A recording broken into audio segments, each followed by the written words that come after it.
Hello everyone, नमस्ते प्यारे बच्चों।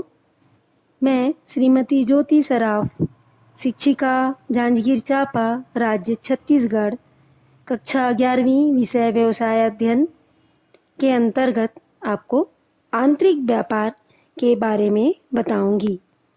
आंतरिक व्यापार एक ऐसा व्यापार है जो एक देश की सीमाओं के अंदर होता है।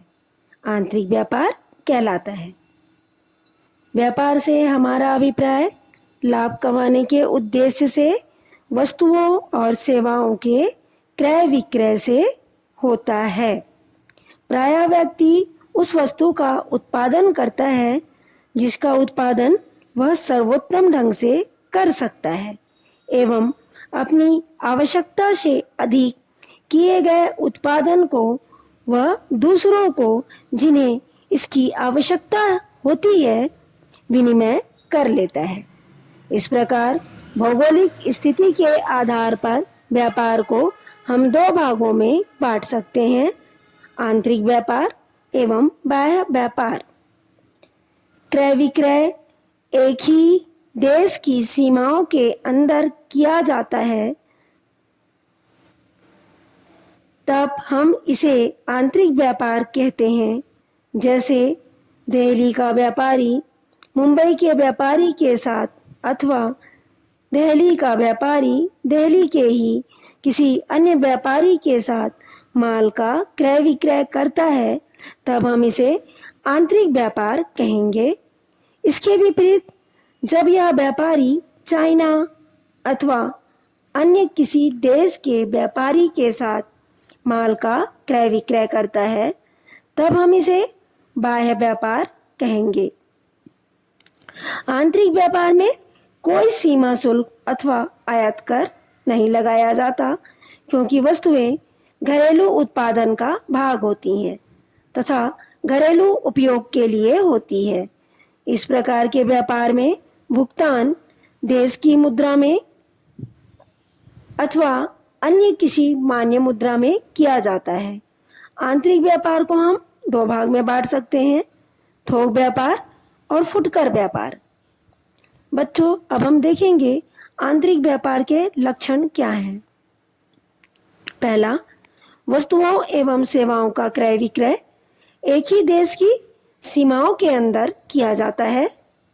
दूसरा, समस्त भुगतान देश की मुद्रा में दिए और प्राप्त किए जाते हैं।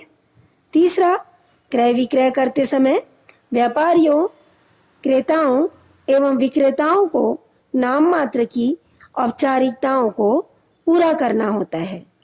चौथा, वस्तुओं और सेवाओं को लाने ले जाने के लिए परिवहन के विभिन्न साधनों का प्रयोग किया जाता है। बच्चों, अब देखेंगे आंतरिक व्यापार के प्रकार। क्रियाओं के पैमाने के आधार पर आंतरिक व्यापार को दो भाग में विभक्त किया जा सकता है, थोक व्यापार और फुटकर व्यापार। थोक व्यापार, जिसे हम होलसेल ट्रेड कहते हैं, इसमें वस्तुओं को बड़ी मात्रा में क्रय विक्रय किया जाता है।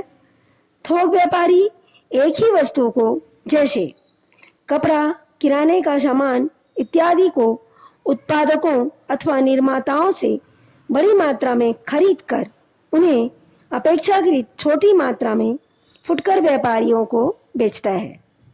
इस तरह थोक व्यापारी एक ओर उत्पादकों, निर्माताओं एवं दूसरी ओर फुटकर व्यापारियों के मध्य कड़ी का कार्य करता है।